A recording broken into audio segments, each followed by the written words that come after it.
The Alfa Romeo Stelvio is a car that seduces you with its soul and then bankrupts you with its reality.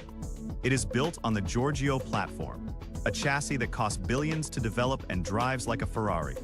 However, it was rushed to market with electrical architectures that were not ready for prime time. Early models are notorious for parasitic battery drain, sensor failures, and infotainment screens that look like they belong in a budget hatchback from 2015. By 2026, the gap between the Stelvio's tech and the competition will be a canyon. The backup camera is grainy, the interface is laggy, and the connectivity is slow. But the biggest factor destroying its value is the Italian stigma.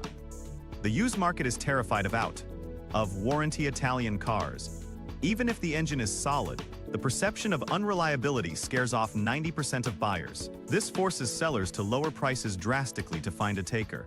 We are seeing Stelvios lose 70% of their value in 5 years.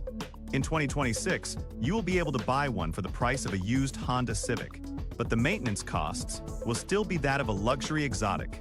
That disconnect renders the car effectively worthless to the average driver. Verdict: driving brilliance overshadowed by terrifying depreciation.